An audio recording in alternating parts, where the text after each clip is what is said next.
Muy buenas noches a todos mis hermanos, que Dios les bendiga. En esta noche vamos a tener vamos a tener este programa. A ver, permítanme un poquito, dejen checar el audio. Predeterminado.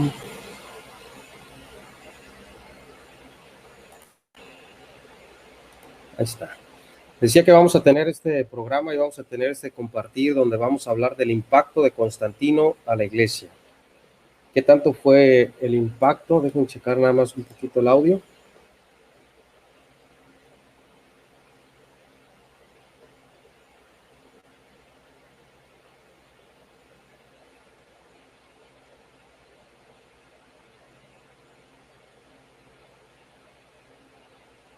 Listo.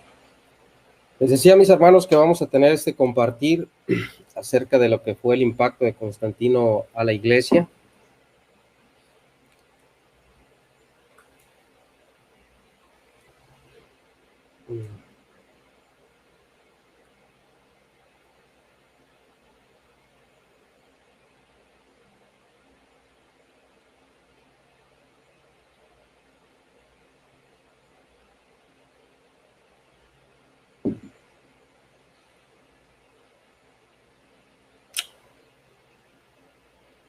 El impacto de Constantino a la iglesia. En las dos series pasadas en los estudios vimos lo que fue los grupos que estuvieron aislados de Roma, de lo que fue hoy en día hemos visto cómo hemos visto que dentro de la apologética cristiana evangélica, algo de lo que más se jacta la Iglesia Católica Romana es acerca de lo que es la historia.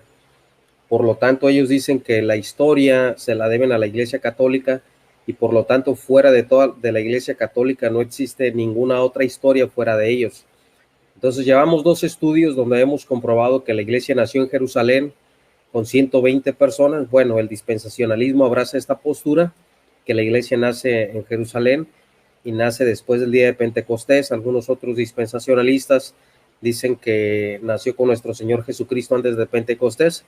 Pero aquí lo relevante es que hubo grupos aislados que trataron de guardar la pureza de lo que fue el evangelio de nuestro Señor Jesucristo. Hablamos de lo que fueron los montanistas. Las contras que tuvieron los montanistas fueron grupos que sí exageraron en los carismas, pero también sacamos a relevar lo que fue la pureza que ellos trataban de guardar y que no se trataban de contaminar con lo que era la mundanalidad de aquel tiempo, con ese sincretismo que se estaba formando.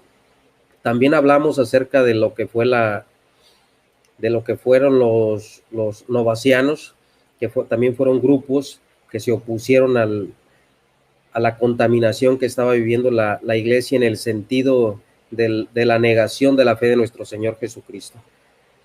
Y luego, mis amados hermanos, hablamos de los donatistas. Los donatistas fueron influenciados y no era por tanto porque fuera una secta donatista, sino se identificaban así por el obispo Donato. Vimos que los donatistas fueron grupos del siglo IV que se opusieron al bautismo de niños. Los montanistas también se oponían al bautismo de niños. Entonces, eso es algo que caracteriza a las iglesias evangélicas, que rechazamos a lo que es el paidobautismo.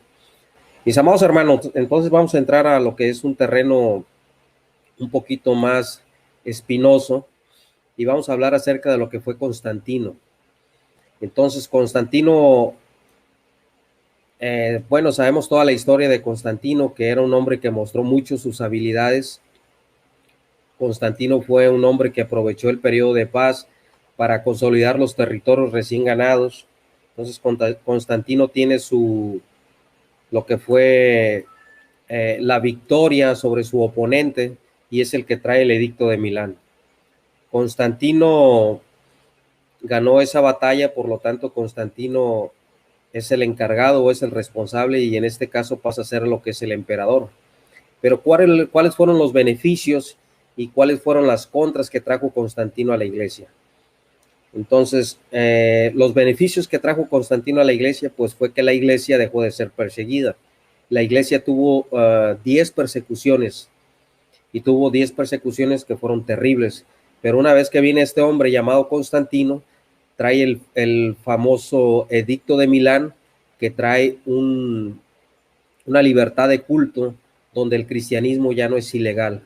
Antes de Constantino, todas las iglesias cristianas eran ilegales. ¿Por qué? Porque estaba prohibido por el Imperio Romano que las iglesias cristianas tuvieran templos privados, por lo tanto era ilegal. Cuando viene Constantino, Constantino es el que da la libertad de culto. Constantino es el que trae ese edicto de Milán y permite que las iglesias puedan tener esa libertad para, poder tener los cultos de manera libre y que ya no fueran penados. Entonces Constantino trae, y aparte Constantino, mis amados hermanos, trae muchas más cosas dentro de la iglesia que van a ser contrarias y que vamos a ir desarrollando, como Constantino viene beneficiando a la iglesia, pero también de una u otra manera Constantino viene impactando lo que es a la iglesia. Entonces Constantino es el que funda la ciudad de Constantinopla, que en algún tiempo atrás se llamaba Bizancio.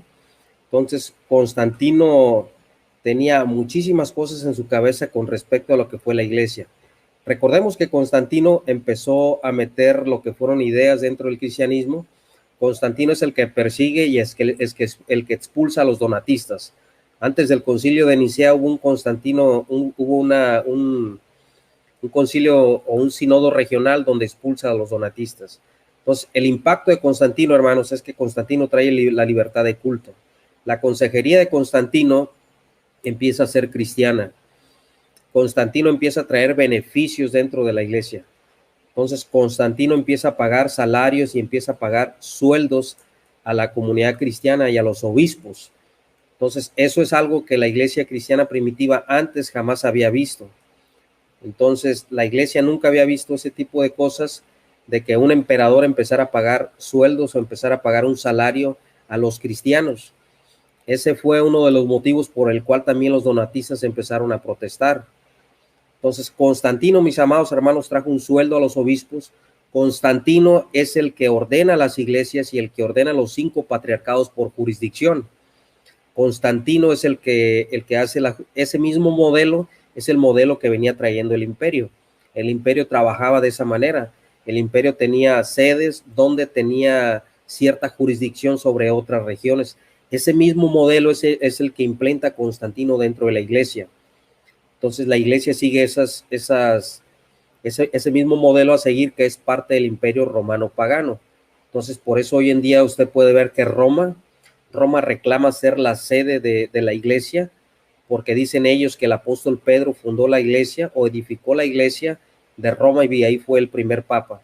Eso es una mentira por parte de la iglesia católica romana, porque la iglesia católica romana no tiene pruebas históricas para probar que Pedro fue obispo universal desde el tiempo de su ministerio aquí en la tierra. Eso es solo una tradición maleable que la iglesia católica romana se ha adjudicado y ha engañado al mundo y ha engañado a los católicos para hacerles creer que Pedro fundó la iglesia de Roma y que la sede estaba en Roma. Esto fue, mis amados hermanos, un desarrollo, fue algo progresivo que vino sucediendo. Constantino empieza a quitar y empieza a poner obispos, algo que ningún emperador y la iglesia primitiva jamás permitió, que ningún pagano, que ningún inconverso empezara a meterse en las cuestiones eclesiásticas de la iglesia. Y esto es algo que la iglesia de aquel tiempo, por simpatizar con Constantino, sí empieza a permitir todo este tipo de cosas. Y es cuando empieza una perversión y empieza una paganización por parte de la iglesia de manera progresiva. Y no estoy diciendo que todos se paganizaron y todos se prostituyeron con Constantino, pero sí Constantino en cierta parte empezó a hacer cosas que no le correspondían con las comunidades cristianas, como quitar y poner obispos dentro de las iglesias, empezar a pagar un sueldo a las comunidades cristianas, empezar a repartir propiedades. Algunos cristianos, sus propiedades fueron confiscadas y Constantino lo que hizo fue regresar esas propiedades a las comunidades cristianas para que estas comunidades cristianas empezaran otra vez a hacer uso de sus propias propiedades. pero también Constantino empieza a regalar propiedades a las comunidades cristianas para que las comunidades cristianas empiecen a gozar del beneficio del imperio. Entonces muchos obispos, muchos cristianos se deslumbraron con lo que hizo Constantino. Entonces yo me pongo en el lugar de aquellos cristianos. En cierta parte estuvo muy bien el edicto de Milán. El edicto de Milán estuvo muy bien, ¿por qué? Porque eran familias enteras que eran echadas a los leones, eran familias enteras que eran perseguidas, familias enteras que eran quemadas, incluso cristianos que fueron decapitados, cristianos que fueron enterrados vivos, cristianos que los hacían hacer las tareas más pesadas en los drenajes por el Imperio Romano para que dejaran de ser cristianos. Era tan perversa y tan cruel la persecución de parte de los emperadores, que hubo un emperador que lo que hacía para identificar a los cristianos es que dejaba tuerto de un ojo a un cristiano y le rompía la otra pierna. Entonces todo cristiano que estuviera tuerto de un ojo y todo cristiano que cojeara de una pierna era una identificación o era una licencia de que eras cristiano. Entonces era algo vergonzoso y era algo deshonroso. Cuando viene Constantino, por una parte, yo quiero pensar que aquellos cristianos se llenaron de gozo. ¿Por qué? Porque la persecución paró. Yo creo que cualquiera de nosotros que hubiese estado en aquel lugar hubiéramos sentido lo mismo que sintieron aquellos cristianos. Pero esto fue lo que la iglesia no esperaba, que Constantino empezara a meter mano a la iglesia, empezara a meter decisiones dentro de las comunidades. ¿Qué otra fue de las cosas que hizo Constantino entre las iglesias? Expulsó a los donatistas. Constantino sabía que un imperio dividido no podía ser próspero y no podía prosperar. Entonces Constantino lo que hace es, cuando viene el concilio de Nicea, porque recordemos que dentro de las iglesias cristianas hay dos vertientes, en el siglo III y en el siglo II y en el siglo III. En el siglo II, a finales del siglo II, se empieza a formar, y les platico esto, mis amados hermanos, para ahorita caer en el contexto histórico y para que podamos entender y podamos comprender realmente lo que fue el contexto histórico del concilio de Nicea, de los arrianos, de los neoplatónicos, de los nicenos, de los antioqueños, que de la misma comunidad cristiana fue donde empezaron a surgir las herejías. Las herejías no vinieron de fuera, las herejías surgieron dentro de la misma iglesia. Entonces, hermanos, en el principio de la iglesia, la primera escuela cristiana fue fundada por Clemente de Alejandría. Clemente de Alejandría tenía un maestro llamado Panteno. Panteno era un griego cristiano de corriente helénica, pero también de corriente judía, que en aquel tiempo era considerado una eminencia dentro de la filosofía. Se vuelve cristiano, empieza a instruir a Clemente de Alejandría. Clemente de Alejandría es el maestro de Orígenes de Alejandría, pero esta escuela, mis amados hermanos, de Alejandría, es cuando Constantino hace el concilio de Nicea, que manda a traer las copias de las Biblias, las manda a traer de la biblioteca de Alejandría, de esta biblioteca de la cual yo le estoy platicando en esta noche, de la biblioteca donde era encargado Clemente. Cuando muere, que queda Orígenes. Entonces, esta es una escuela alejandrina cristiana, pero con corrientes platónicas, con filosofía platónica. Por eso usted puede ver que la Iglesia Católica Ortodoxa cree en el pecado por infusión. El pecado por infusión es una enseñanza alejandrina, de los alejandrinos, pero es una enseñanza neoplatónica, a diferencia de los nicenos y de algunos evangélicos que creemos que el pecado es por imputación. Este es de la escuela antioqueña de San Juan Crisóstomo, de la cual vamos a hablar más adelante. Entonces, mis hermanos, muchos cristianos fueron contaminados. ¿Por qué? Por la interpretación filosófica griega, que empezaron a meter herejías y empezaron a meter aberraciones dentro de las iglesias cristianas. Y vamos a poner un ejemplo: Orígenes de Alejandría. Orígenes de Alejandría fue considerado un gran cristiano, fue considerado una persona que amó a Jesucristo. En aquel tiempo era considerado una persona muy eminente en cuanto a la sabiduría de la interpretación de las escrituras. Obviamente que él traía corrientes filosóficas griegas, pero Orígenes de Alejandría decía que Satanás y que los ángeles caídos tendrían que pasar por alguna apocastasis, que era un lugar de purificación y después iban a ir al cielo. Sabemos que eso es una herejía, pero esto quería Orígenes de Alejandría. ¿Por qué? Porque era una corriente o una interpretación filosófica griega. Recordemos que el purgatorio es de origen griego, el purgatorio es de origen pagano. Entonces la Iglesia Católica Romana hoy en día cree en un purgatorio porque ese purgatorio es de origen pagano. Recordemos que el catolicismo romano, y lo digo con todo el respeto que se merecen nuestros amigos católicos, es un sincretismo religioso. Un sincretismo religioso que mezcló el cristianismo con el paganismo, lo cual surgió una institución dogmática en la cual una institución dogmática que es un sincretismo religioso que nació, que se desprendió de la ortodoxia cristiana primitiva de nuestro Señor Jesucristo y de los apóstoles. Entonces, mis hermanos, esta escuela alejandrina es una escuela neoplatónica de la cual la Iglesia Católica Ortodoxa trae mucha enseñanza. La otra escuela, y les decía que de esta escuela alejandrina fue de donde Constantino mandó traer las copias al Concilio de Nicea de las Escrituras financiadas por él.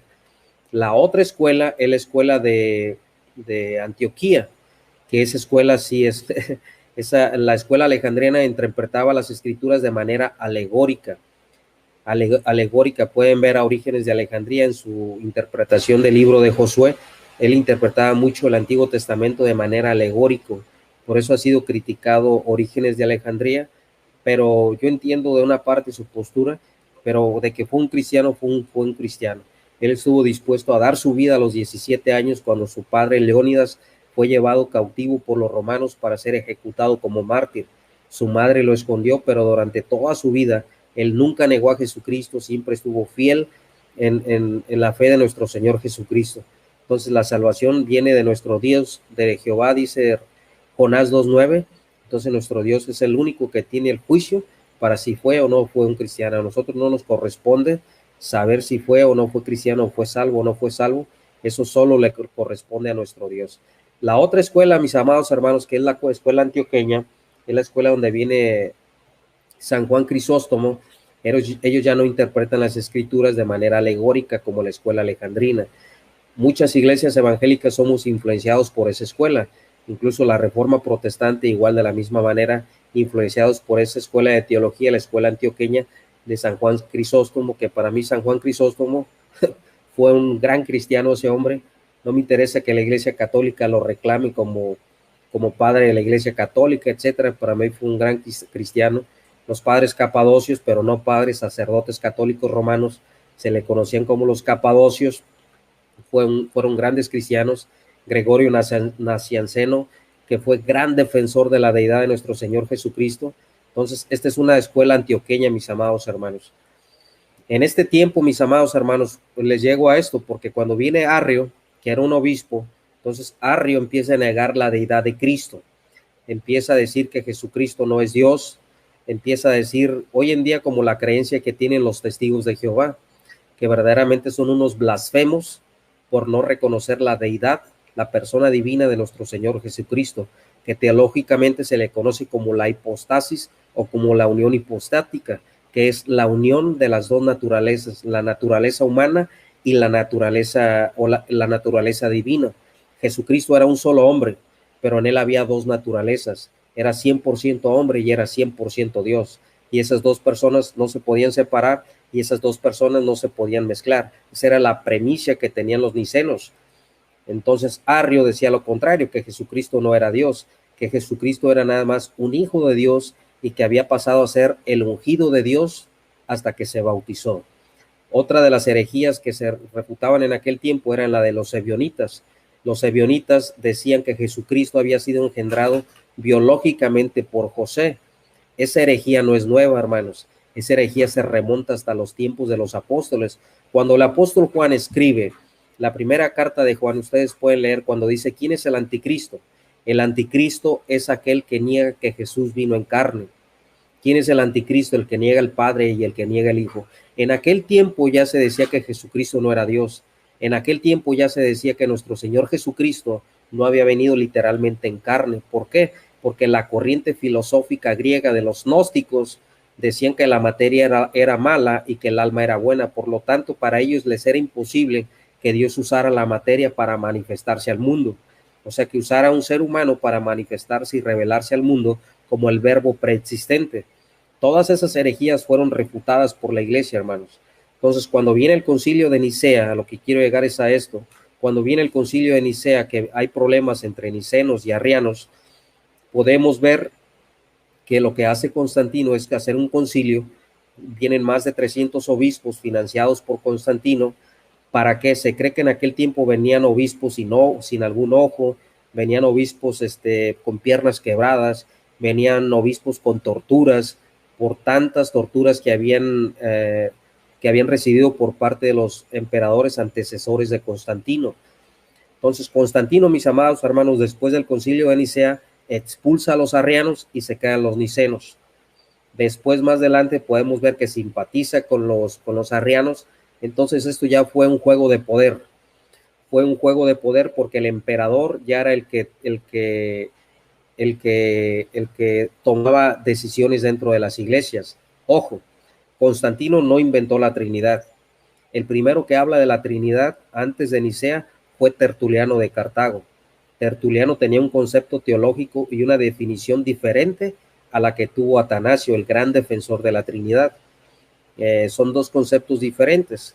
Igual a Gregorio Nacianceno podemos ver cuando defiende la Trinidad, es algo diferente al pensamiento de Tertuliano.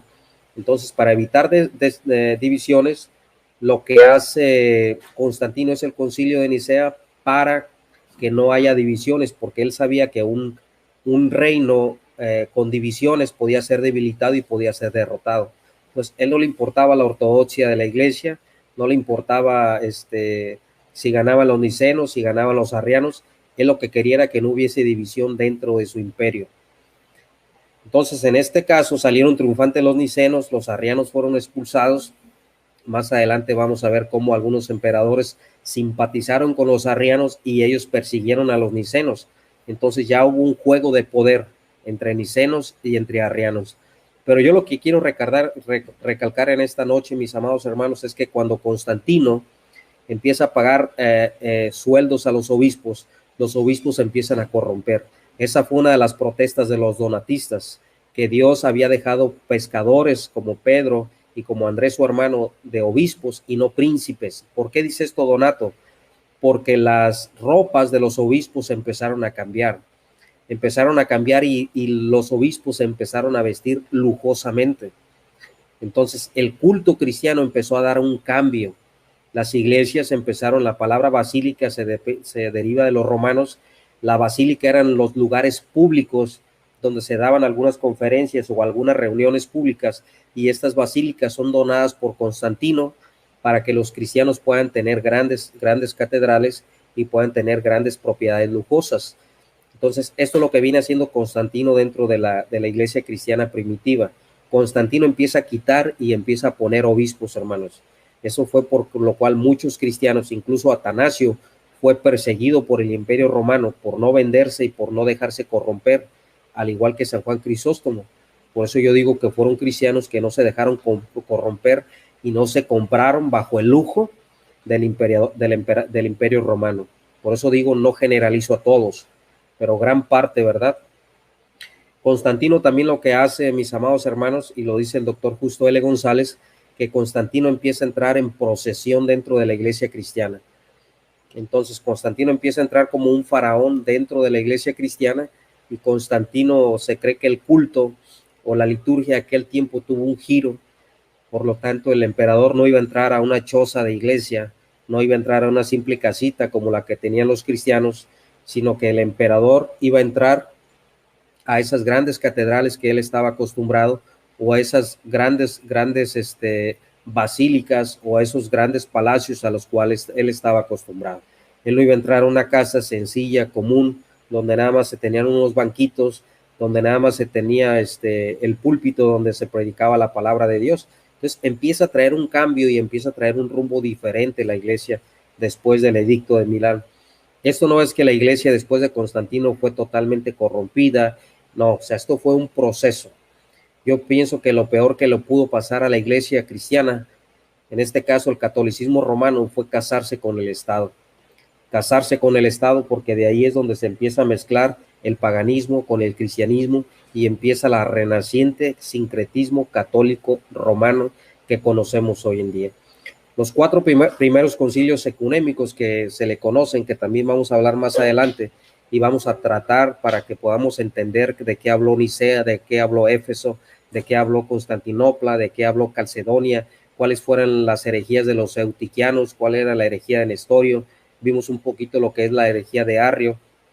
Por lo tanto, vamos a ver cuál fue la defensa de la iglesia ante estas herejías cristológicas que fueron refutadas por la iglesia cristiana de aquel tiempo. ¿Cuál fue otro de los impactos que trajo Constantino a la iglesia, mis amados hermanos? Otro de los impactos que trajo Constantino, y esto se ha escrito muchas veces después, según de la falsa conversión de Constantino, y se ha discutido muchísimo. Entonces, hubo escritores cristianos de aquel tiempo, eso lo vamos a ir viendo y lo vamos a ir desarrollando poco a poco como vayamos avanzando, que intentaron mostrar que esa conversión era un punto culminante de toda la historia de la iglesia. Otros han dicho que Constantino no era sino un hábil político que se percató de las ventajas de una conversión, entonces eso podría Constantino acarrearle muchos beneficios. Por tanto, los cristianos, Constantino sabía que los cristianos eran personas que no robaban, que eran personas que no eran ladrones, que eran personas sinceras, que eran personas de una pieza. Por lo tanto, se cree que Constantino los quería usar para que su gobierno y su imperio fuera próspero. Eso es lo que dice el historiador, el doctor Justo L. González, acerca del sol Invictus, que era el dios que adoraba a Jesucristo. Entonces, dice el doctor Justo L. González que ambas interpretaciones son exageradas. Dice, basta leer los documentos de la época para darnos cuenta de que la conversión de Constantino fue muy distinta de la conversión común de los más cristianos.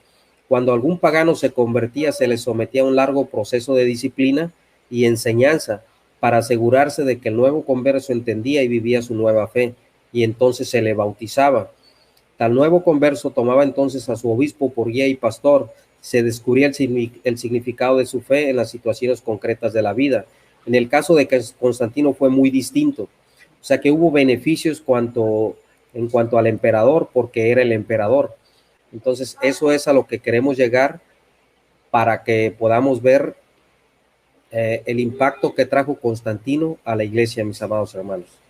Lo que trajo Constantino a la iglesia, y para que podamos ir desarrollando si realmente, y eso lo dejo a criterio de cada persona que va a ver este video, si fue benéfico o si fue maléfico el edicto de Milán.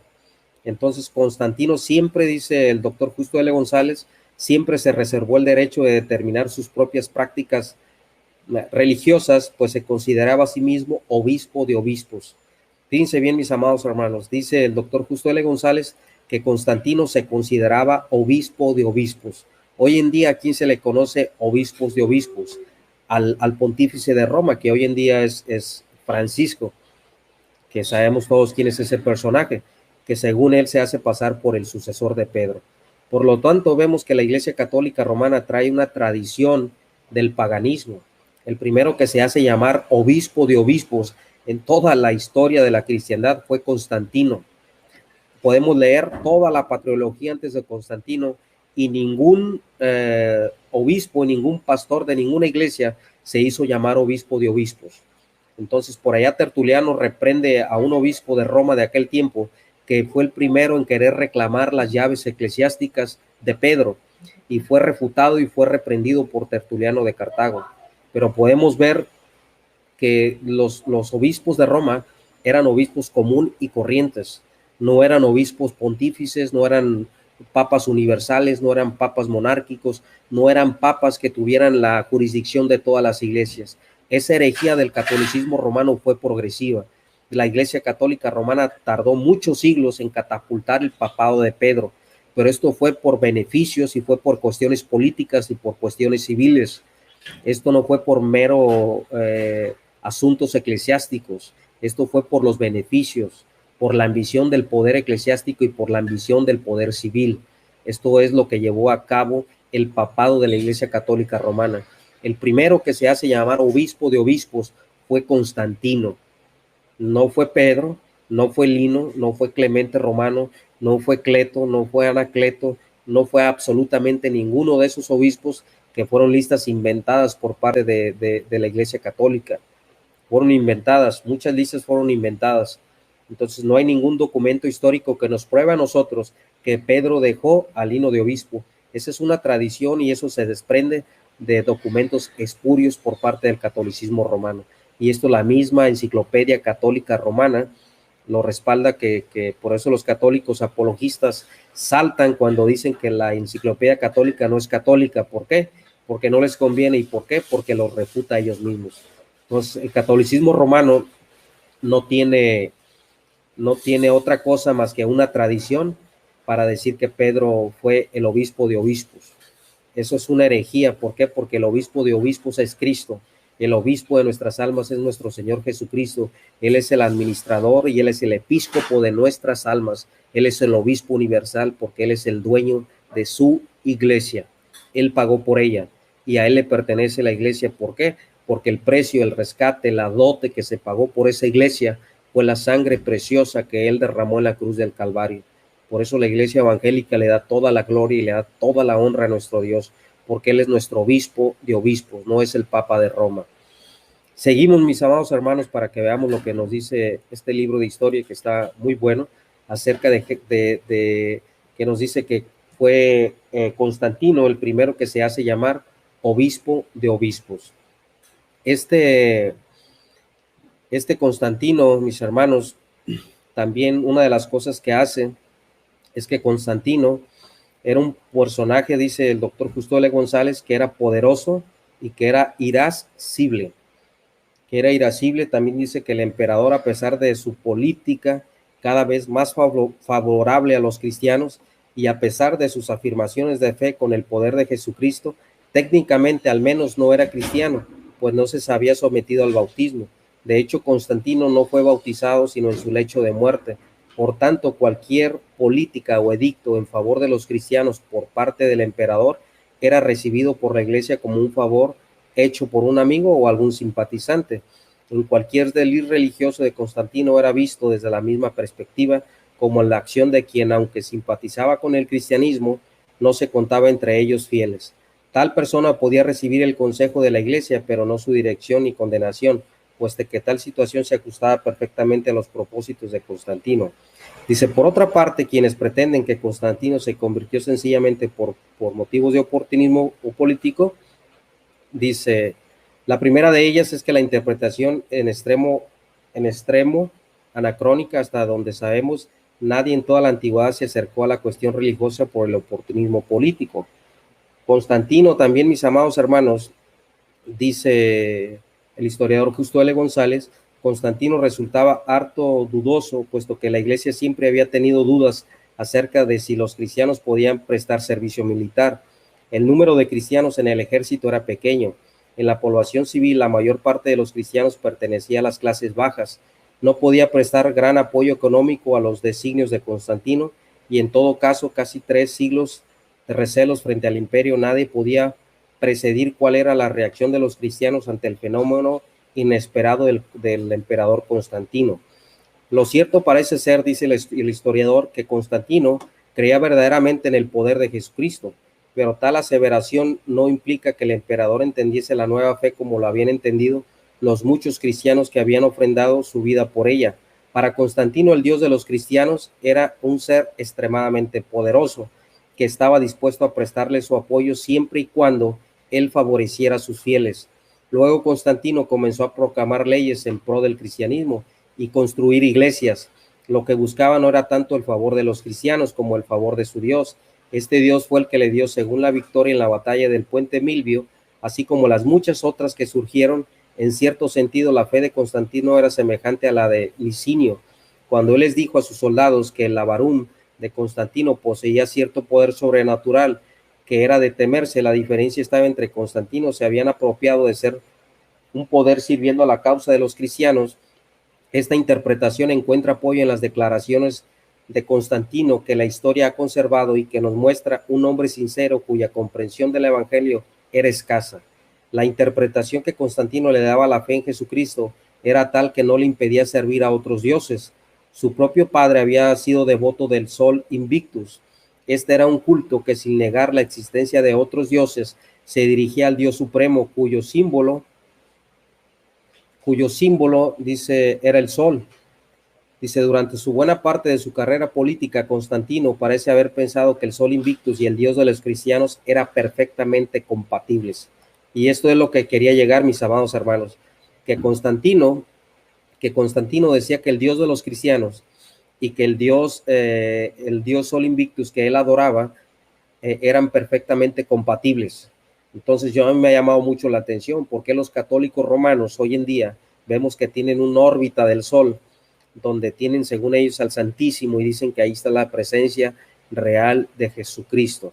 Por eso les decía que el catolicismo romano es un sincretismo, y lo digo con todo respeto, ¿verdad? Porque mi crítica es histórica, no es personal absolutamente con ningún católico. Es un sincretismo religioso, sí, que une el paganismo con el cristianismo.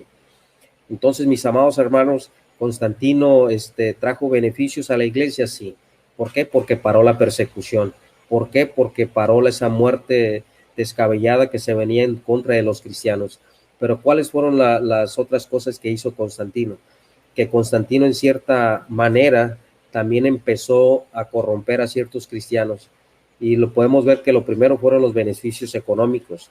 Constantino empezó a quitar y empezó a poner obispos. Entonces, cuando se da el veredicto del concilio de Nicea, el que lo tiene que dar es el emperador, no tanto la iglesia. Claro que yo creo en la Trinidad y yo creo en el concilio de Nicea. De hecho, yo he leído el credo de Atanasio, el credo de los apóstoles, el credo de Nicea, y para mí está muy bien hecho porque habla de la Trinidad, habla del Padre, del Hijo y del Espíritu Santo, una misma esencia, ¿sí? 3 personas y un solo Dios. Entonces, para mí está muy bien hecho, por lo tanto, la iglesia, y le doy gracias a Dios, que Dios tuvo grandes hombres que participaron en ese concilio para poder defender lo que es el Padre, el Hijo y el Espíritu Santo. Entonces, Constantino, mis amados hermanos, muere. Y viene el otro emperador que se le conoce como Teodosio I o Teodosio el Grande, a finales del siglo IV. Y aquí es donde viene algo muy importante, mis amados hermanos. ¿Cuándo es cuando por primera vez hacen obispo de Roma al apóstol Pedro oficialmente? Oficialmente en documentos oficiales de la Iglesia Católica Romana, que según ellos, Pedro fue el primer obispo universal de la Iglesia Católica Romana. Recordemos, hermanos, que el documento más antiguo que tiene el catolicismo romano para decir que Pedro fue el obispo universal, y esto tiene que ver precisamente con el imperio, porque les digo que la Iglesia Católica Romana usó el imperio para catapultar el papado por cuestiones civiles, por ambiciones políticas por parte del catolicismo romano, fue lo que usaron ellos para catapultar a Pedro. El pobrecito de Pedro murió literalmente sin saber que era un papa o que era un pontífice de Roma.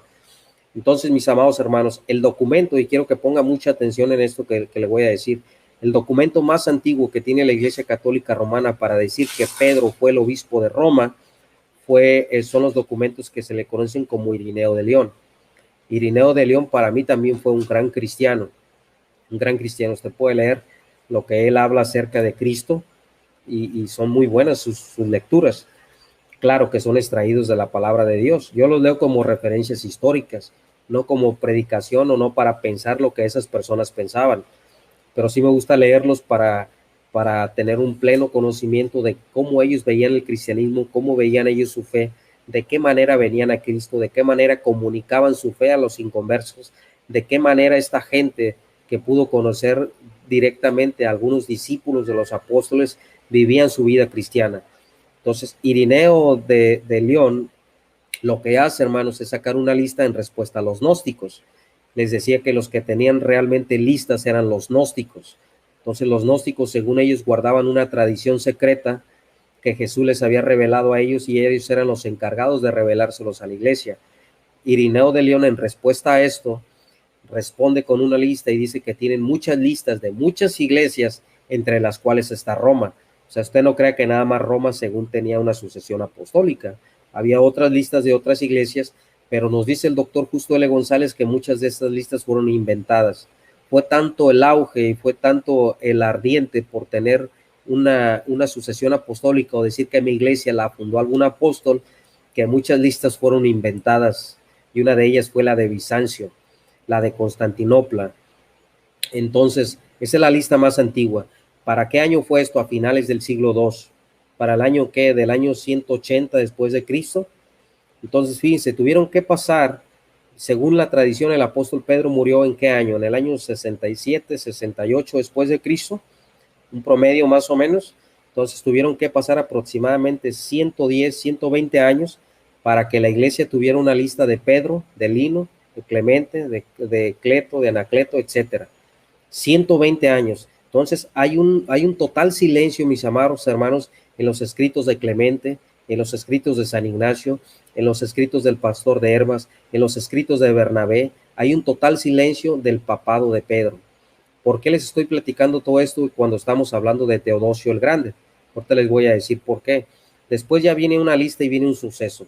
El catálogo liberiano, hermanos, que es un catálogo que se hizo hasta el Papa Liberio por Dámaso, el famoso Dámaso que según ellos hizo la Biblia, o el que gritó al mundo según Luis Toro que hizo la Biblia, que también está refutado ese video de Luis Toro. Aquí hay un video en mi canal donde refutamos a la Iglesia Católica Romana, donde Dámaso no hizo ninguna Biblia. Dámaso no gritó al mundo que hizo una Biblia, y de eso vamos a tener un estudio, porque la Iglesia Católica Romana maquiavélicamente le ha adjudicado un documento espurio a Dámaso, que fue el que hizo la Biblia. Por eso lo vamos a ver en otro video. Cuando viene Constantino, hermano, Dámaso, cuando viene Teodosio, perdón, Dámaso es el que hace el catálogo hasta el Papa Liberio, que se le conoce como el catálogo liberiano. Es cuando por primera vez, escuche bien, es cuando por primera vez, escuche bien, hermano, es cuando por primera vez hacen oficialmente en documentos a Pedro como obispo de Roma. Cuando Irineo de León menciona a los dos grandísimos apóstoles, que es a Pablo y que es a Pedro, recordemos que no menciona solo a Pedro como el obispo de Roma. Según la tradición, Irineo de León fueron los dos grandísimos apóstoles quienes fundaron la iglesia de Roma. Dos.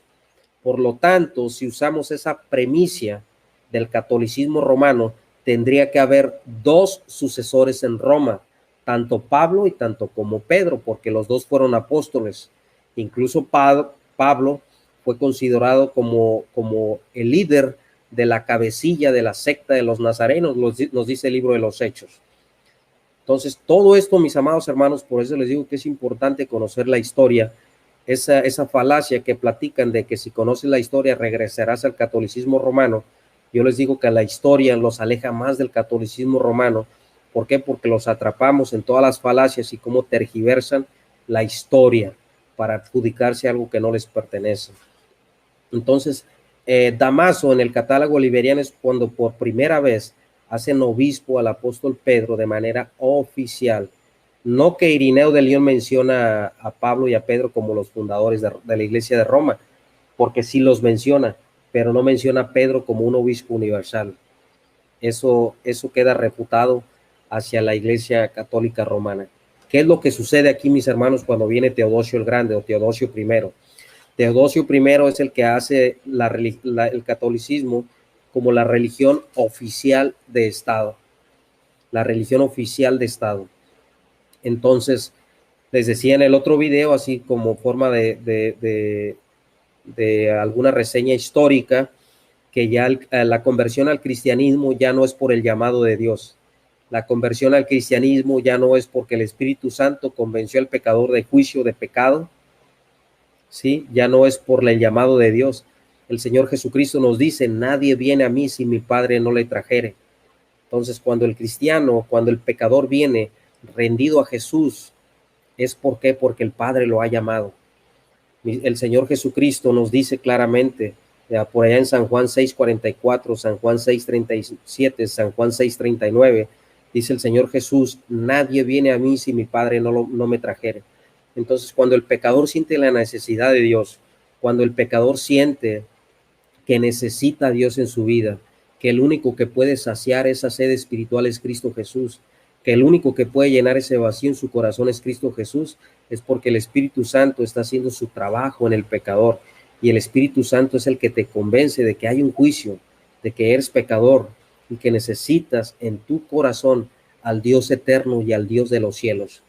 Cuando viene Teodosio el Grande, la conversión del paganismo al cristianismo, ya no es por la obra del Espíritu Santo, ya no es por el llamado de Dios, ahora es por el edicto del emperador. O sea que la conversión al cristianismo hoy, en aquel tiempo, tendría que ser ahora forzosamente. ¿Por qué? Porque el paganismo empieza a ser ilegal. De la misma manera que el cristianismo empezó a ser ilegal en los tiempos de Nerón, en los tiempos de Traciano, todos esos emperadores que prohibieron a los cristianos predicar y enseñar y que tuvieran propiedades privadas públicas donde se pudieran hacer sus reuniones y pudieran leer sus liturgias de manera pública. El cristianismo era ilegal, ahora el paganismo es ilegal en los tiempos de Teodosio. Ahora los beneficiados son los cristianos y ahora los cristianos, hermanos, los cristianos empiezan a perseguir paganos, los cristianos empiezan a perseguir judíos. Hubo una turbia en los tiempos de Ambrosio de Milán, cuando los cristianos empezaron a quemar sinagogas judías. Empezaron a quemar sinagogas judías porque las sinagogas judías eran consideradas como las cuevas de Satanás. Por lo tanto, mis hermanos, ya la iglesia dejó de ser perseguida y ahora la iglesia empieza a perseguir. Entonces ya vino un cambio, ya no podemos ver aquella iglesia de Cristo que era una iglesia pobre, que era una iglesia mártir, que era una iglesia que amaba a Cristo, que era una iglesia que estaba dispuesta a dar su vida por el evangelio. Como decía el apóstol Pablo decía, no me avergüenzo del evangelio porque es poder de Dios para salvación, primeramente para el judío. Entonces, ¿por qué Pablo escribe, no me avergüenzo del evangelio porque es poder de Dios? Porque el cristianismo en aquel tiempo, mis amados hermanos, era vergonzoso para las corrientes filosóficas griegas, para los grandes pensadores griegos de aquel tiempo, era vergonzoso ser cristiano, porque decían ellos que cómo era posible que un Dios de los cristianos se hubiese dejado matar, se hubiese dejado azotar, se hubiese dejado hacer tantas maldades por sus oponentes. Entonces era vergonzoso seguir a Cristo según el paganismo en aquel tiempo. Pero Pablo escribe, no me avergüenzo del evangelio porque es poder de Dios. Entonces Pablo dice que la palabra de la cruz es locura para los que se pierden. Pablo dice que el hombre natural no puede entender y no puede percibir las cosas de Dios porque se han de percibir por medio del Espíritu Santo. Para él son locura, para él son basura, pero para nosotros es poder de Dios. En los tiempos de Teodosio el Grande, hermanos, en la conversión ya no era por estos medios, ya no era por el llamado de Dios, ahora era por el llamado del emperador. Y ahora el emperador era el que llamaba a que los paganos se tenían que convertir a cristianos. En los tiempos primitivos de la iglesia, hermano, para poder bautizar a una persona, o históricamente se le conoce como los catecumenos, en aquel tiempo se tenían que adoctrinar 2 años hasta 3 años a una persona. Primeramente se le enseñaba lo que era la cultura judía, se le enseñaba el significado del bautismo y después se bautizaba. Y se cree, dice el doctor Justo L. González en su libro de historia, que los cristianos cuando se bautizaban les daban a beber leche y les daban a beber miel, representando la leche y miel que era la tierra prometida del Antiguo Testamento. Entonces, hoy en día eso no se practica, eso lo practicaban aquellos cristianos por tradiciones, pero eso no lo dice la palabra de Dios. Pero lo que quiero llegar es a esto, hermanos, que cuando viene el decreto de Teodosio y da la religión oficial de Estado, entonces sí podemos ver que Constantino a Teodosio tienen 2 criterios diferentes, porque Teodosio sí se bautizó según él en su conversión. Entonces, mis amados hermanos, viene la conversión de Teodosio, entonces los beneficios a la iglesia pasan a ser en gran manera más grandes y pasan en gran manera, mis amados hermanos, estos beneficios de la iglesia. Les digo que la iglesia dejó de ser perseguida y la iglesia empezó a perseguir. Obvio, cuando muere Constantino a Teodosio podemos ver que está Julián el Apóstata, que quiso reconstruir el paganismo.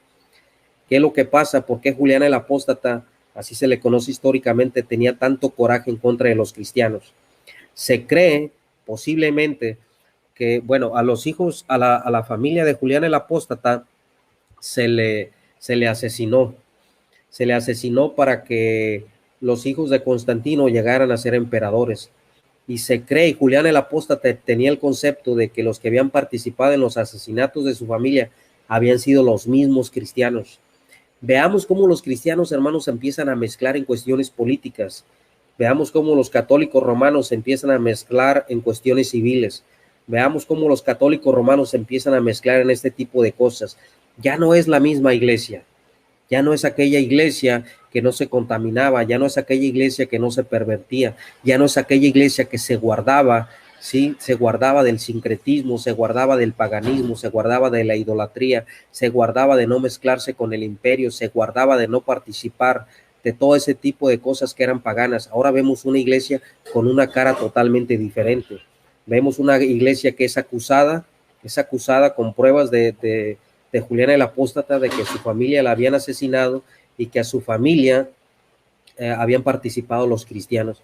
Por eso Julián el Apóstata tenía mucho coraje en contra de los cristianos. Él expulsó a los cristianos y quiso reconstruir nuevamente el paganismo. Después de que muere Constantino, algunas decenas de años más adelante.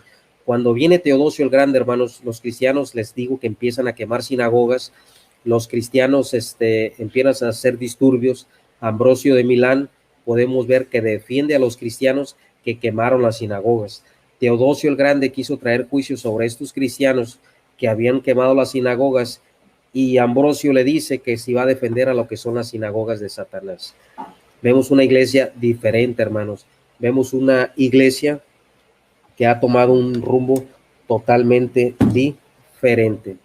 Una iglesia que no podemos compararla con la iglesia del siglo I.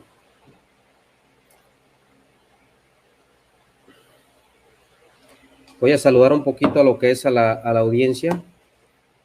Voy a saludar a los hermanos. Voy a saludar al hermano José Valencia, a Cayetano Martínez, a José Valencia, Efesios 4, 11, 16. Voy a saludar a mi hermano Alex. Voy a saludar a nuestra hermana Daniela Cifuentes, a Mensaje de Vida, a Mario Romero, a Maura Arreola, a Rick TL. Se dice catecumenos, con un fuerte. Dice, ese Cayetano, te haces imágenes de culto. Bueno, yo no voy a pelear con un forista aquí, ¿verdad?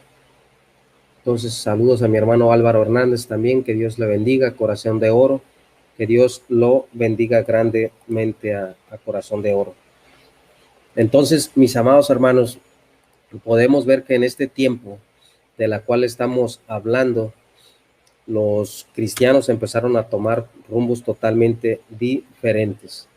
Entonces, en este tiempo, hubo personas que sí se esforzaron en seguir a nuestro Señor Jesucristo, manteniendo las enseñanzas de su palabra y la doctrina de los apóstoles. Entonces, los hermanos, en este tiempo, mis amados hermanos, fíjense bien lo que vamos a decir en este tiempo. En este tiempo, cuando Constantino trae el edicto de Milán, ¿quiénes fueron los que empezaron a vivir con una vida de lo que son una vida lo que son aislados de la sociedad? Bueno, los montanistas, veíamos que ellos se oponían a que una persona quedara viuda y se volviera a casar. Pero en los tiempos de Constantino, mis amados hermanos, hubo muchos cristianos que ya no le hallaron un sentido vivir dentro del emperador. De hecho, podemos ver que la posición amilenial, ¿quién es el primero que habla de una posición amilenial?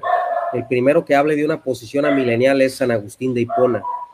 San Agustín de Hipona es el padre del amilenianismo, de la posición amilenial. San Agustín de Hipona pone esta postura escatológica, y es el que empieza a hablar de la posición amilenial. Podemos ver, hermanos, también que la iglesia cambia de posición. ¿Por qué? Porque cuando viene el edicto de Milán y que la iglesia deja de ser perseguida, muchos cristianos ya no le hallaron mucho sentido a vivir dentro del imperio. ¿Por qué? Porque ya no se vivía ese auge de que eran perseguidos, de que podrían morir por la fe. Entonces muchos cristianos empezaron a vivir una vida aislada de Roma, aislada del romanismo, y se empezaron a aislar en las montañas, se empezaron a vivir una vida desértica. Podemos ver que muchas personas vivieron de manera ermitaña dentro de algunas montañas para no contaminarse con el romanismo. De esta manera se empiezan a desarrollar los monasterios que hoy en día conocen, o que hoy en día se conoce como los monjes. Podemos ver que San Jerónimo fue uno de los más grandes precursores acerca de los monasterios. San Jerónimo de Estridón, que es el traductor de la Vulgata latina. Entonces, mis hermanos, en estos tiempos de los cuales estamos hablando, cuando viene esta lucha entre Roma y Constantinopla, y entonces aquí es donde viene un juego de poder. Viene un juego de poder de que el obispo de Constantinopla no se quería sujetar al obispo de Roma, y el obispo de Roma no se quería sujetar al obispo de Constantinopla. Entonces el cisma realmente no viene después del siglo X. El cisma realmente empezaron por varias cuestiones. Empezaron por las cuestiones del Fíloque, empezaron a descender. Un ejemplo, los ortodoxos creen que el Espíritu Santo solo viene del Padre. Atanasio creía que el Espíritu Santo viene del Padre y viene del Hijo. Entonces el tema del Fíloque es un cisma entre el catolicismo romano y el catolicismo ortodoxo, que fue un cisma que empezó desde eras muy tempranas.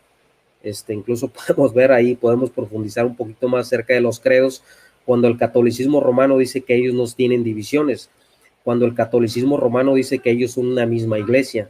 Podemos ver y les podemos refutar, les podemos sacar a la luz pública las mentiras del que el catolicismo romano sí está dividido.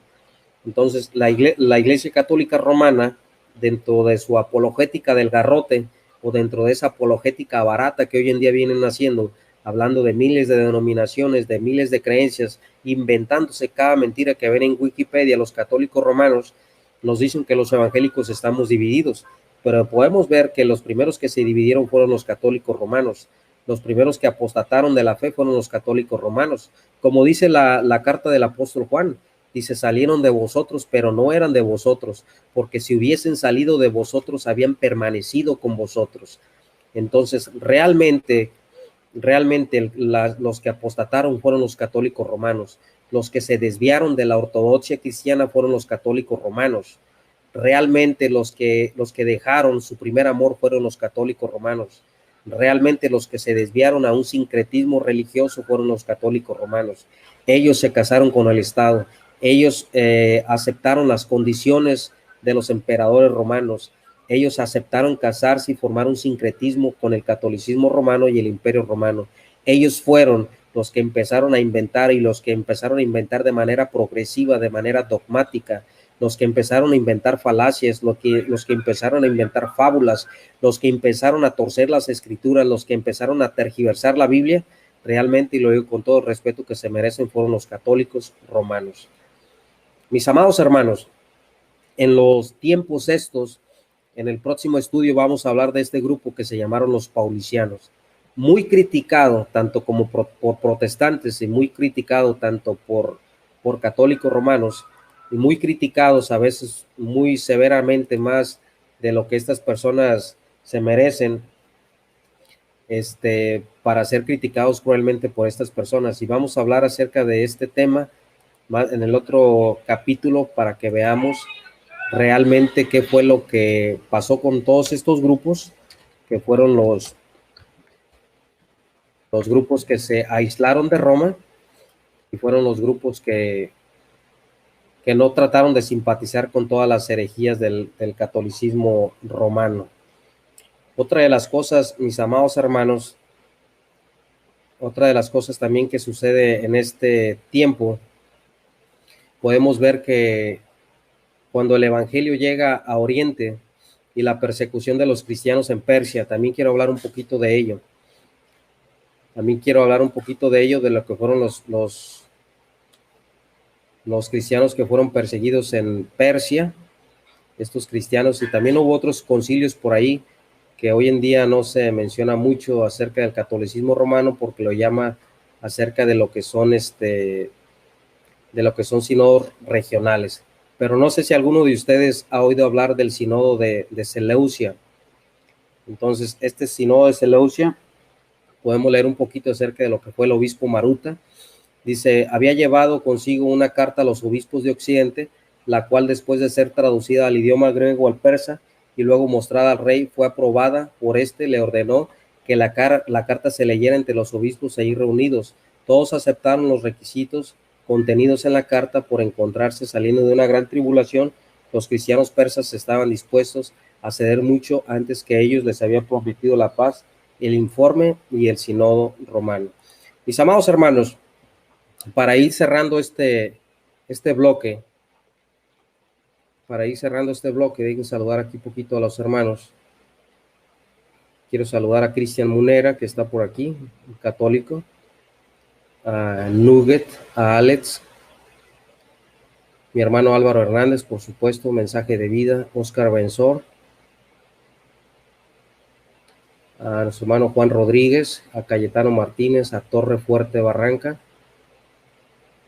a María Elena Herrera, a John Henry Sánchez, al licenciado Guido Rojas, también que Dios lo bendiga. Entonces, mis amados hermanos, en los tiempos para cerrar este tiempo, es una hora el estudio, cuando vienen los beneficios de Teodosio el Grande, les decía que Teodosio el Grande beneficia de manera ya más enfática lo que es la iglesia, porque ya la iglesia es religión oficial de Estado. Y quiero cerrar ese tiempo con esto, lo que les venía platicando hace un momento, ¿verdad? Cuando la iglesia católica, y ponga mucha atención, hermano evangélico, que le gusta hacer apologética o que le gusta defender su fe, para cuando usted le hablen de división, hoy en día la iglesia evangélica tiene que estar preparada. Claro que la Biblia es nuestra fuente de verdad y nuestra regla de fe. La iglesia evangélica tiene que estar preparada en todos los ámbitos, hermano, y tiene que estar preparado usted para defender su fe. Entonces, el catolicismo romano, les decía que nos habla mucho de las divisiones acerca de las iglesias evangélicas, pero la iglesia católica romana, yo pienso en lo normal que ellos también tienen que tener moral y tienen que levantar la frente cuando hablan de divisiones. Y vamos a hablar un poquito de lo que son las divisiones, ¿verdad? La iglesia católica ortodoxa, que fue un cisma y fue una guerra entre Constantinopla y los de rito latino. Entonces, ya para los tiempos de Teodosio I, ya estaban los de Constantinopla y estaban los de rito latino. Entonces, siempre hubo una guerra. Incluso podemos ver de dónde salieron los eutiquianos, de dónde salieron los nestorianos, que todas esas personas eran herejes, ¿verdad? Pero las mismas herejías surgieron dentro de la misma iglesia. Entonces, la iglesia católica ortodoxa, que pertenece a la jurisdicción de Constantinopla, ellos tienen patriarcas, ellos tienen jurisdicciones, pero tienen sus jurisdicciones independientes, ¿verdad? Podemos ver que los ortodoxos difieren en las confesiones o en los credos con los católicos romanos. ¿Sabían ustedes que los ortodoxos no aceptan la Inmaculada Concepción de María? Ahí podemos ver ya una división entre católicos de rito latino y católicos ortodoxos. Podemos ver que la Iglesia Católica Ortodoxa no acepta lo que es la aparición de la Virgen de Lourdes en España. Ahí hablamos de otra división. Esto es algo muy importante para los católicos de rito latino. Los ortodoxos, por supuesto, tampoco, que no aceptan la aparición de la Virgen de Guadalupe en México. Eso es un cisma y eso es división, católicos. Entonces podemos ver que hay dos choques, dos corrientes teológicas, y eso es división para el catolicismo romano. Estoy hablando de la iglesia de Roma y estoy hablando de la iglesia de Constantinopla, que sí son iglesias históricas y que son iglesias que estamos hablando del siglo IV. La historia no se puede torcer y la historia no se puede negar. Entonces, podemos ver que ahí hay división dentro del catolicismo romano. Otra cosa, los católicos ortodoxos no aceptan el purgatorio. Los católicos romanos podemos ver que ellos sí aceptan el purgatorio. Entonces sabemos que el purgatorio, ¿de dónde viene? El purgatorio viene de Platón. Platón es el que habla de una purificación del alma. Podemos ver que el purgatorio es de origen pagano. Hay un purgatorio de origen griego, hay un purgatorio de origen romano, hay un purgatorio de origen egipcio. Esas tradiciones y esas creencias son paganas. Entonces son creencias que el catolicismo romano ha adoptado. ¿De dónde? Del paganismo. Han adoptado el paganismo. Los ortodoxos no creen en el purgatorio. Eso es división. Eso es división dentro del catolicismo romano y dentro del catolicismo ortodoxo, que también reclama ser la iglesia de Cristo, también reclama tener una sucesión apostólica, también reclama tener historia. Entonces, ¿a quién le creemos? ¿A los ortodoxos o le creemos a los católicos romanos? Entonces podemos ver que eso es división también. ¿Qué otra cosa? Los católicos ortodoxos no aceptan la virginidad perpetua de María. Entonces, los católicos romanos sí aceptan la virginidad perpetua de María. Otra cosa, los católicos ortodoxos no creen en el pecado original por imputación. Los católicos ortodoxos creen que el pecado es por infusión. Entonces, si nos ponemos a profundizar, a lo mejor muchos hermanos, si nos podemos a profundizar lo que es el pecado por imputación, que yo acepto esa postura, y nos podemos poner a ver lo que es el pecado por infusión, podemos ver que hay un choque, hermanos. A lo mejor algunos hermanos me van a entender, pero hay un choque profundo ahí de teologías, y hay un choque profundo ahí de corrientes teológicas entre lo que es amartología, entre la iglesia ortodoxa y la iglesia católica romana. Cuando estudiamos amartología, que es el pecado, acerca de si es por imputación, si es por infusión, si pecas hasta que eres pecador o eres pecador porque pecas, cuando nos podemos estudiar este tipo de materias dentro de para poder enseñar o para poder predicar o para poder subirte a un púlpito y poder enseñar, nos damos cuenta que la Iglesia Católica Romana tiene un gran problema en este punto, en lo que es amartología de los ortodoxos y los católicos romanos, y eso es división. Entonces podemos ver que para el católico ortodoxo decir que el Papa es infalible es una verdadera blasfemia. Eso es división, y estamos hablando entre romanos y constantinoplanos, que recordemos que la ciudad de Constantinopla la fundó Constantino, antes se llamaba Bizancio, y la lista de ese lugar también fue inventada hasta el siglo IV, la de Constantinopla, igual que los católicos romanos lo hicieron a finales del siglo IV, cuando hicieron por primera vez únicamente a Pedro oficial como obispo universal de la Iglesia Católica Romana. Por lo tanto, mis amados hermanos, la Iglesia de Roma y la Iglesia de Constantinopla no tienen la misma doctrina y no tienen la misma enseñanza, y las dos reclaman ser la Iglesia de Cristo. Las dos reclaman tener historicidad, las dos reclaman tener una sucesión apostólica hasta los apóstoles, los dos reclaman tener una tradición. Entonces, todo esto sucede en los tiempos de Teodosio el Grande.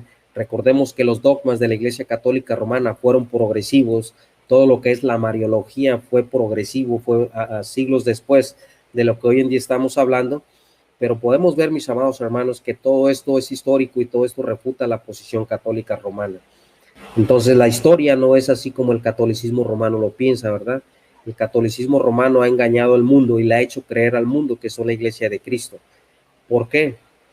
Porque la Iglesia Católica Romana lo que hacía con estos grupos que protestaron en contra de ellos, 10 siglos antes de Martín Lutero, 9 siglos antes de John Hus, siglos antes de Wycliffe, siglos antes de San Jerónimo de Sanarola, siglos antes de John Bombs, siglos antes de todos estos pre-reformadores, que fueron pre-reformadores que protestaron en contra del sincretismo de la Iglesia Católica Romana, fueron personas que no estaban de acuerdo con todas esas herejías y todas esas blasfemias que se venían formulando de manera dogmática de parte del catolicismo romano. Entonces podemos ver a la luz de la Biblia que la Iglesia Católica Romana no tiene cómo probar que sea la Iglesia de nuestro Señor Jesucristo. Por lo tanto, la Iglesia de Cristo es todo aquel cristiano, porque la Iglesia es de manera local y la Iglesia es de manera universal. Local en el sentido de la comunidad cristiana, sí, que obedece a Cristo, la comunidad cristiana que ha sido escogida para servir a Cristo, y de manera universal porque somos uno todos en Cristo. El cuerpo de Cristo es universal porque el cuerpo de Cristo está disperso en todos lados. Entonces, mis hermanos que viven en una comunidad al otro lado del mundo, pero creen en el Señor Jesucristo, se han arrepentido en el Señor Jesucristo, han sido regenerados por el poder del Espíritu Santo, han sido lavados con la sangre preciosa de nuestro Señor Jesucristo, acepta las columnas de la verdad del Evangelio de Cristología, son nuestros hermanos, y esa es la Iglesia de Cristo universal, que aunque no los conocemos de manera personal, lo que ha hecho el catolicismo romano es que ha dogmatizado una institución, ¿sí? Ha dogmatizado una institución. Entonces, ahí en eclesiología también tiene muchas contradicciones el catolicismo romano al mismo pensamiento de los padres de la Iglesia. Entonces, mis amados hermanos, cuando les hablen de división, recuérdenle también al católico que ellos también tienen divisiones. La Iglesia evangélica, sí, somos una iglesia, sí, con diferentes denominaciones. Entonces nosotros tenemos nuestras verdades bíblicas fundamentadas. Nosotros, y lo digo así abiertamente, para nosotros un unicitario no es cristiano, porque dice la palabra de Dios, ¿quién es el anticristo? El anticristo es el que niega al Padre, y ellos niegan al Padre. Para nosotros los testigos de Jehová no son nuestros hermanos. ¿Por qué? Porque dice el apóstol Juan, ¿quién es el anticristo? El que niega al Hijo. Y ellos niegan la deidad del Hijo. Los mormones, pues mucho menos, ¿verdad? Porque ellos no creen en la Biblia como única fuente y como única regla de fe. Eso quiero que quede claro, porque los católicos romanos hacen su muñeco de paja, hacen su espantapájaro cuando ellos dicen, ¿a quién le creo? ¿A los mormones? ¿A los testigos de Jehová? Esos no son cristianos. Esos no están dentro de las comunidades evangélicas trinitarias ni dentro de las sociedades bíblicas trinitarias. Entonces, todos esos grupos, esas son sectas que han descartados. Entonces, el catolicismo romano, mis amados hermanos, también tiene divisiones. Vimos nada más unas ciertas posturas de lo que es la división del católico romano. Y estamos hablando del siglo IV, acerca de estas divisiones que empezaron a surgir dentro de la misma iglesia. Y cuando lleguemos a ese gran cisma que sucedió, que fueron expulsados por el tema del filo, que fueron excomulgados unos a otros, vamos a ver cómo en el tiempo de la simonía, cómo vendían el papado al mejor postor. Entonces, todo este desarrollo de lo que fue el cristianismo, pero en el próximo bloque vamos a hablar acerca de lo que fueron los paulicianos, en Armenia. Vamos a desmentir y vamos a refutar ciertas mentiras que algunos católicos han hecho en contra de grupos de cristianos que eran hombres que amaban a nuestro Señor Jesucristo. Entonces, vamos a saludar a Miguel Gómez, a Daniela Sinfuentes, a Gloria Álamo, a Mensaje de Vida, a Cayetano Martínez, a Jovito Cardoso, a Mónico Pereira, a Sofía Vigil, a Mario Romero, a María Elena Herrera, a Mónico Pereira, a José Romero, a Alex B., a Nicolás Julián, a Mensaje de Vida, a Josué Guevara, a Gloria Álamo,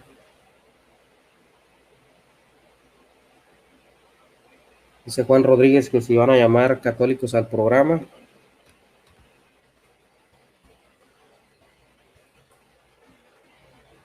No sé si quiera llamar a algún católico al programa. Ahí les dejo mi número para si alguien quiere llamar. Y si alguien tiene alguna pregunta, algún hermano evangélico, pues aquí con gusto le contestamos. Entonces, Mónico Pereira dice, yo soy pastor y gloria a Dios, he oído a muchos predicadores desde hace 58 años y veo que este hermano Barragán vale la pena invitarlo a las iglesias. Yo lo invitaría para que la iglesia que pastoreo en... Gracias, hermano Mónico. Dios le bendiga. A José Romero también, que Dios le bendiga. Entonces, a Cayetano Martínez también, que el Señor le bendiga. A Nicolás Julián. A mi hermano Alfa y Omega, a mi hermano Lorenzo, también de Colorado, que Dios le bendiga grandemente. A Torre Fuerte Barranca.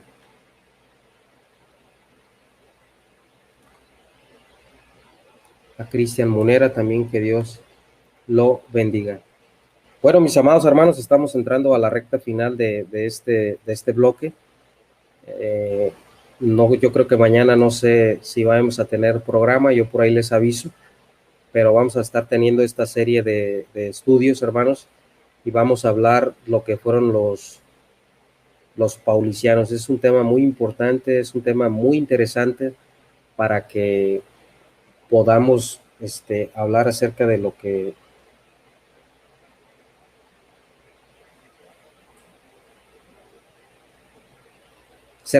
es nuestra fe y cómo se fue desarrollando todo este tipo de cosas, ¿verdad?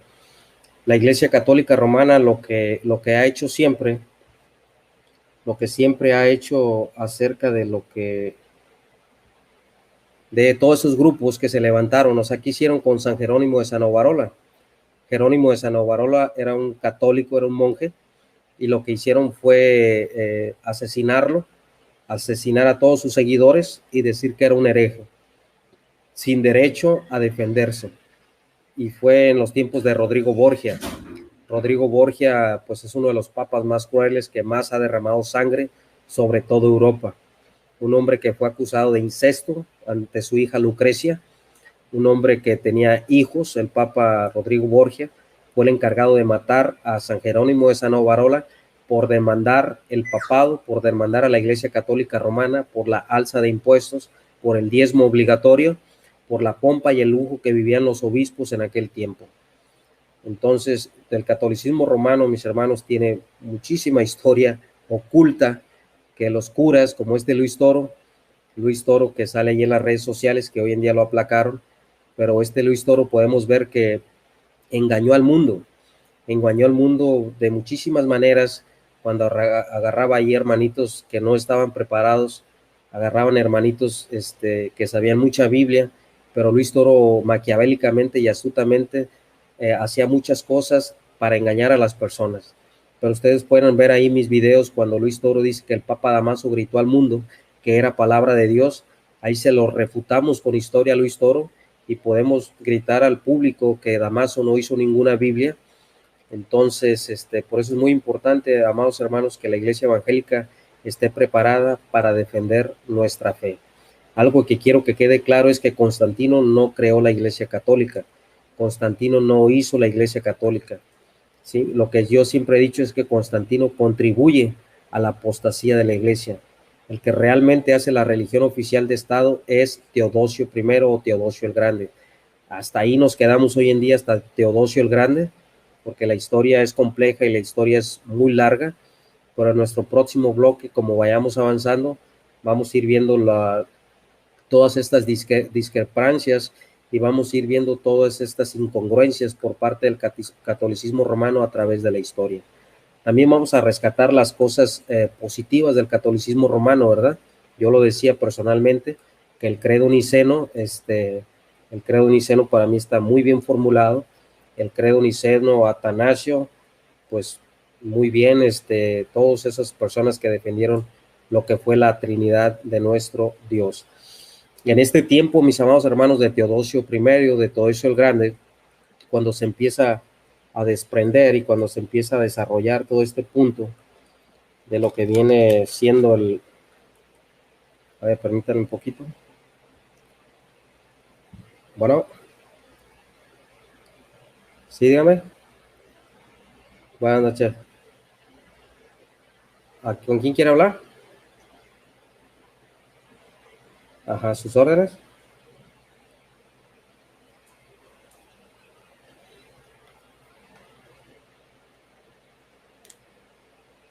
Tengo una Biblia católica. Sí, dígame. De la versión Torres Amat. Y dice en Judith 9:10. Dice que el nombre de Dios es Jehová. Ajá. Entonces, pues es una Biblia católica y digo que dice que el nombre es Jehová. Y en varios salmos dice lo mismo, que su nombre es Jehová. Y según las Biblias católicas no aceptan ese nombre. Les voy a preguntar a los hermanos del chat que me digan si se escucha la pregunta del hermano aquí por el micrófono. No es micrófono, es un comentario. Sí, nada más para que los hermanos que están aquí en la plataforma puedan escuchar. Si se escucha ahí la pregunta, la voy a pedir amablemente ahí a los hermanos que me escriban. A ver, hermano, ¿quiere repetir otra vez lo que me dijo, por favor? Que soy cristiano y tengo una Biblia católica que dice es una Biblia católica de la versión Torres Amat. La de Torres Amat, correcto. Sí. Entonces en el capítulo 9, versículo 10, dicen, y no conocen que tú eres nuestro Dios, que de tiempo antiguo desbarata los ejércitos y tienes por nombre el Señor, esto es Jehová.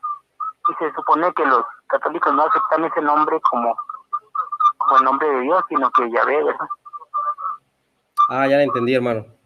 Sí, mire, ¿qué es lo que está pasando aquí y es una buena pregunta, ¿con quién tengo el gusto? José Luis, primo. José Luis, ok. Gracias, hermano. Dice que usted es evangélico, ¿verdad? Sí, soy cristiano. Ajá. ¿Qué es lo que está pasando aquí con esto acerca de lo que es el nombre de Jehová? Hoy en día podemos ver que los católicos que son ignorantes, porque eso es lo que son, acerca de que satanizan este nombre de Jehová, donde dicen que este nombre de Jehová es malo, que viene de los masoretas, etcétera, etcétera. Pero ¿qué creen, hermanos? La Iglesia Católica por más de 7 siglos, por más de 8 siglos, hermano que está ahí en línea, por más de 8 siglos, le dio uso al nombre de Jehová. La Biblia de Torres Amat, por supuesto que trae el nombre de Jehová. La Biblia que llegó aquí en México, la primera Biblia católica traída aquí a México por Francois, no recuerdo ahorita el nombre completo, pero también viene el nombre de Jehová. Incluso algunas vulgatas latinas también venía el nombre de Jehová. La Iglesia Católica Romana usó en liturgias el nombre de Jehová antes de que fuera introducida la J por este gramatólogo alemán. La Iglesia Católica en himnos también usó el nombre de Jehová. Si podemos ver por ahí alguna película mexicana también hecha con el permiso de la Iglesia Católica, también menciona el nombre de Jehová. Himnos mencionan el nombre de Jehová. Liturgias católicas mencionan el nombre de Jehová, y Biblias católicas el nombre de Jehová, incluso capillas y catedrales católicas en Europa antiguas el nombre de Jehová. La Iglesia Católica Romana apenas tiene pasadito más de un siglo que ha cambiado el nombre a Yahvé. La Iglesia evangélica seguimos usando el nombre de Jehová, que no es incorrecto, que no es malo, que no es satánico, por todas esas blasfemias que se han inventado los católicos. Entonces, para hacer una crítica textual o para hablar del verdadero nombre de Dios, eso lo hacen los eruditos, ¿verdad? Los que han estudiado papirología, los que conocen el hebreo cananeo, el hebreo aramizado, los que conocen todas estas ramas, que yo en lo personal no tengo la capacidad ni el estudio para hacer una crítica acerca de este nombre, pero el poco conocimiento, y se los digo con mucha humildad que conozco, es que el nombre está bien traducido, el de Jehová, y la Iglesia Católica Romana por más de 8 siglos usó el nombre de Jehová. Por lo tanto, aquí mismo se les refuta a los católicos, ¿verdad? Si los católicos dicen que el nombre de Jehová es malo o el nombre de Jehová está mal traducido, podemos ver que ellos durante 8 siglos estuvieron engañados.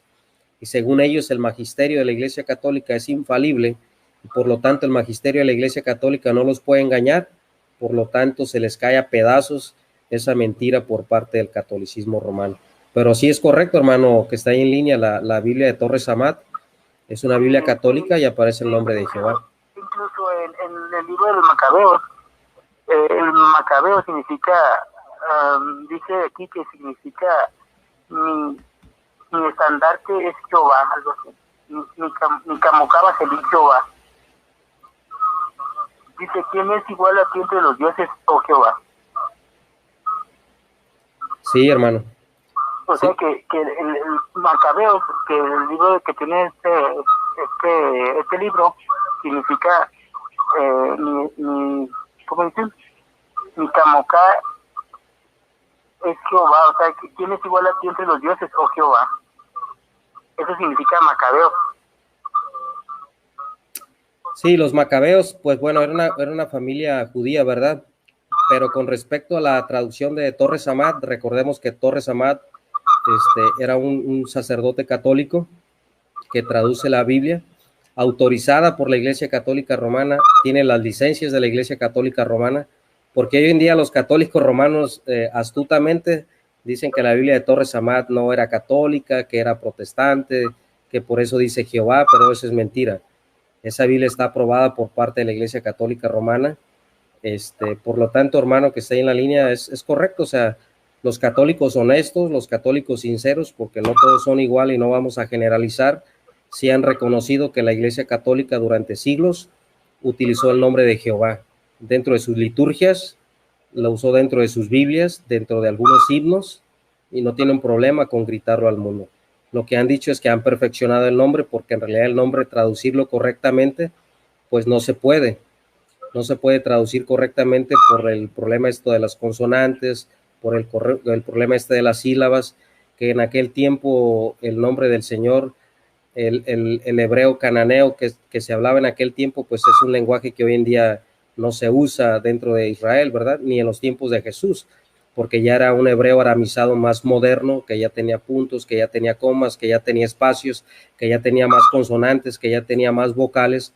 En los tiempos de Esdras y Nehemías es un hebreo un poquito más atrasado a los tiempos que fue de nuestro Señor Jesucristo. Entonces el idioma y el lenguaje o el léxico hebreo también ha ido evolucionando. Entonces, para hacer una crítica del nombre de Dios, hay personas expertas en la materia, pero lo que yo he leído acerca de este tema es que el nombre es correcto, pero se deriva del inglés hacia nosotros el español. ¿Alguna otra pregunta, hermano? No, es todo, gracias. Dios le bendiga, hermano. Gracias por llamarnos. Gracias, hasta luego. Bueno, también quiero saludar a mi hermano Chavo, mi hermano Salvador, de allá él es de aquí de Guanajuato, Chavo González, es de Guanajuato, pero vive en el estado de Texas. Bueno, mis amados hermanos, por mi parte es todo. Yo les deseo que Dios les bendiga. Si alguien quiere, no sé si quiere hacer alguna otra llamada, yo no soy mucho así de llamadas, pero si alguien quiere llamarnos para preguntarnos algo que tenga que ver con el tema que vinimos desarrollando, acerca de lo que fue el concilio de Nicea, acerca de lo que fue el impacto de Constantino, acerca de lo que fue Teodosio I, acerca de lo que fue la persecución de parte de cristianos hacia judíos, acerca de lo que vimos en el bloque pasado de los priscilianistas, de los montanistas, de los donatistas, de los novacianos, que fueron grupos aislados que se independizaron del romanismo, se independizaron de ese sincretismo que se venía ya formando, que se independizaron de esa mundanalidad que se venía ya contaminando. Si alguien quiere hacer alguna pregunta acerca del tema, pues aquí con gusto les vamos a responder. Y si no, pues nos vamos en el próximo programa, hermanos. Ya tenemos casi hora y media aquí en este programa. Entonces vamos a hablar acerca de lo que fueron los paulicianos. Hablamos de los montanistas, hablamos de los novacianos, hablamos de los donatistas, hablamos de los priscilianistas y ahora vamos a hablar de los paulicianos. Después vamos a hablar de los Montgomerys, vamos a hablar de los petrubracianos, vamos a hablar de los valdenses, vamos a hablar de los albingenses, vamos a hablar de los cátaros, vamos a hablar de todos esos grupos pre-reformadores que no estuvieron en comunión con Roma, que no se unieron a Roma. Vamos a hablar de la reforma, cómo la reforma influye en muchas iglesias. Entonces va a estar muy bien toda esta serie que estamos viendo. Claro, nuestra mente y nuestra camiseta apologética es refutar al catolicismo romano, por supuesto, ¿verdad? Porque ahí he visto comentarios donde dicen que hay muchos prejuicios hacia la iglesia católica. Yo no tengo prejuicios hacia la iglesia católica. De hecho, yo reconozco a la iglesia católica antigua. Aquí hay otra llamada, permítame. Buenas noches. Sí, buenas noches. Habla el señor Jorge Cortés, de acá de Monterrey, Nuevo León. ¿A sus órdenes? Es que he estado viendo todos sus videos y acerca... Yo tenía una duda solamente en Génesis 3:15. Ya saben lo que habla desde haré enemistad entre ti y la mujer. Quiero entender más o menos ese versículo, hermano. Porque hablan sobre... Bueno, yo estuve platicando con un católico y me dice que es María la que es esa mujer. No, como se inventan también que es en el Apocalipsis.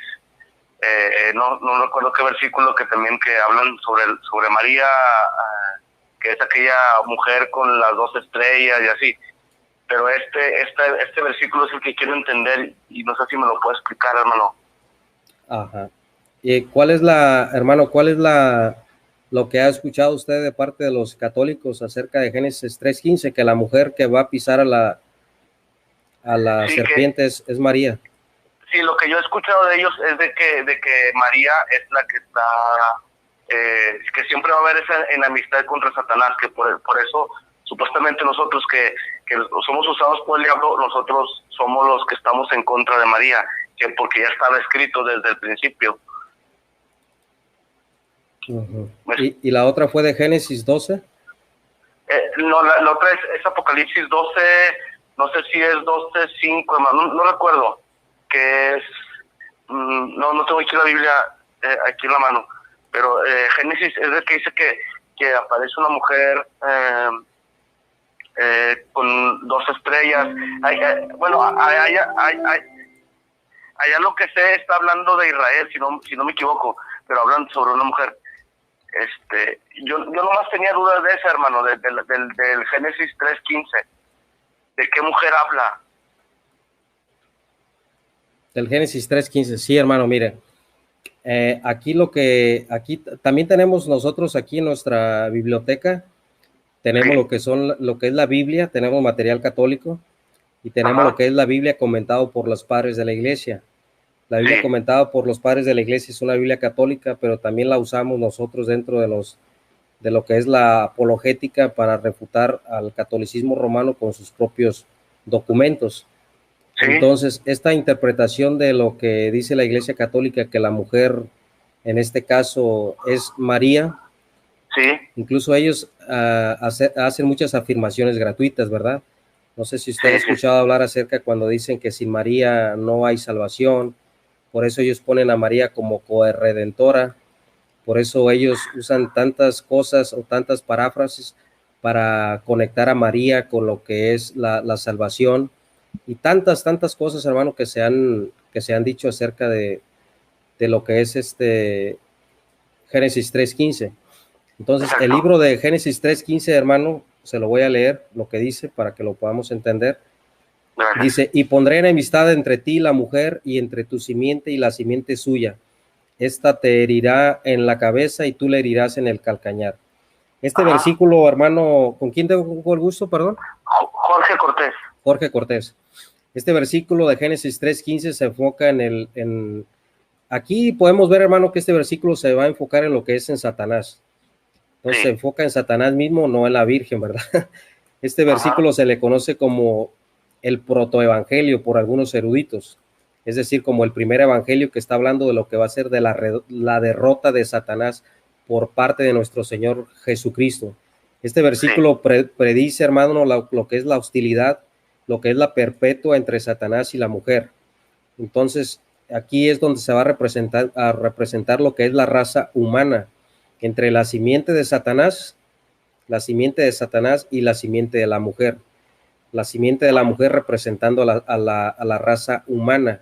O sea, la palabra simiente, recordemos que viene de la palabra semilla, y esta simiente de Satanás, que habla de lo que son sus agentes, y su simiente, que aquí su simiente es la simiente del Mesías, no de María. Entonces, aquí la simiente es de nuestro Señor Jesucristo. La simiente de la mujer dice que te herirá en la cabeza, que es la cabeza del diablo, que va a ser una herida mortal, que significa la derrota total de Satanás. Entonces, podemos ver que esta profecía se cumple cuando el Señor Jesucristo resucita, cuando vence a Satanás por medio de la resurrección del Espíritu Santo. Esto se lleva a cabo, hermano, en el Calvario. En el Calvario, cuando nuestro Señor Jesucristo sale victorioso. Entonces, la herida del calcañar, aquí habla de lo que es el sufrimiento y de la muerte física de nuestro Señor Jesucristo. Pero tenemos que ver que habla de la derrota de Satanás. O sea, Satanás es un enemigo que está vencido, que está derrotado, pero que no ha sido aniquilado en su totalidad. Muy bien. Muy bien. Muchas gracias, hermano, por la explicación. Yo tengo mucho de cristiano, pero ya tengo un poco de tiempo queriendo escudriñar la escritura y también refutarlo y defender mi fe, y ando buscando respuestas también, y gracias por esa ayuda. Sí, mi hermano, Dios lo bendiga, estamos para servirle. De hecho, en otro programa también le decía que, o si quiere, yo le puedo enviar algunos capturas de WhatsApp de algunos padres de la iglesia reclamados por el catolicismo romano, para que vean que esos padres de la iglesia o esa patrología reclamada por la iglesia católica los refuta y tiene una postura diferente al catolicismo romano. ¿Por qué le digo esto, hermano? Porque la iglesia católica romana lo que usa es la tradición para interpretar de manera correcta la Biblia. ¿Qué es la tradición, hermano? La tradición es la manera en que pensaban los padres de la iglesia, pero podemos ver que el catolicismo romano no sigue esa tradición, porque siempre ha usado los textos a como ellos se lo acomodan y como a ellos se les conviene. Entonces, cuando viene todo este desarrollo de lo que es la mariología, es cuando empiezan a salir esas interpretaciones. Muy bien. Muy bien, bueno, me podría mandar, si quiere le recuerdo, es por WhatsApp o por dónde me lo manda. Sí, yo se los envío mañana, ahí cuando tenga un tiempecito yo le hago llegar eso para que los estudie. Gracias, gracias, mi hermano. Dios la bendiga, hermano, bendiciones. Hasta Monterrey, yo soy aquí del estado de Michoacán, aquí de México. Ah, bueno, estamos un poquito retirados, pero pues acá tiene su casa. Gracias, Dios la bendiga. Dios lo bendiga. Bueno, mis hermanos, damos por terminado este programa. Entonces nos vemos en el próximo programa. Yo ahí les pongo un aviso cuando va a ser. Quiero agradecer a nuestro hermano Alex, al pastor Luis Castro, a mi hermano Arnold Portillo. Quiero agradecer a mi hermano Iván Moreno, a mi hermano Lorenzo de Colorado, pero él es aquí de México, a mi hermano Iván Moreno que vive en California, al hermano César Moncada también. Quiero agradecer a los hermanos que han apoyado fuertemente para que se lleve a cabo estos programas. Entonces me siento contento, me siento feliz, porque es de las primeras veces que podemos transmitir un buen programa con un buen audio. Les digo que ya tenemos un buen micrófono, tenemos una cámara por medio de la bendición de Dios y la providencia de Dios. Tenemos todos los medios, Dios los ha puesto y Dios ha proveído y Dios nos ha bendecido grandemente para poder llevar a cabo estos programas. Quiero saludar también a mi hermano Pedro Ríos de Chile, a mi hermano David Iván Tavilo de Chile. Quiero saludar a mi hermano Juan Peña, a mi hermano Arnold Portillo, a mi hermano Ramón Moreno, a Martín Soldado de Colorado también. Quiero saludar al pastor Luis Castro, que es un pastor de las Asambleas de Dios. Quiero saludar también al hermano Luis desde España, que está en España, Luis Loroña, si no mal recuerdo. Al hermano Antonio de Marsella de Francia, a nuestro hermano de apellido Martínez también, que nos sigue desde Alemania. Que Dios lo bendiga, y él que viven en Alemania también, que Dios los bendiga. Quiero saludar también a todos los hermanos, ¿verdad?, que nos apoyan, a mi hermano Álvaro Hernández, a nuestra hermana Daniela Cincuentes, a mi hermano Iván Moreno, a nuestro hermano José Pérez, seguidores de Jesús, al pastor Enrique Estrella, también gracias, pastor, por su apoyo todos estos días que han sido de gran tribulación hacia mi persona, hacia las calumnias que se han hecho a mi persona. Le agradezco por sus sabios consejos al pastor Israel Vázquez desde la ciudad de Tijuana, de aquí de México, también que Dios lo bendiga. A nuestro hermano Roberto Isaac, también de Ciudad de México, que Dios lo bendiga. A todos los hermanos, a mi hermano Dani Córdoba también, que el Señor le bendiga grandemente. A nuestro hermano Daniel Snoopy de Perú, también que Dios lo bendiga. A nuestro hermano Anthony Lastra desde Lima, al pastor Magno Lastra desde Lima también, que Dios lo bendiga. Gracias a todos los hermanos que estuvieron apoyándome, que estuvieron orando estos días, que por ahí se levantó una calumnia infame en contra de mi persona, pero damos la gloria y damos la honra a Dios, que las cosas caen por su propio peso. Muchísimas gracias. Dios los bendiga y los esperamos en el próximo programa. Dios los bendiga a todos.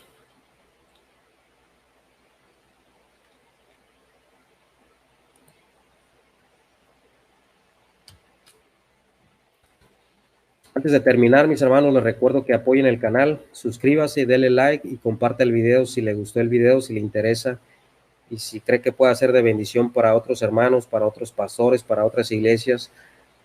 Comparta este video por medio de sus redes, por cualquier plataforma, ya sea de WhatsApp.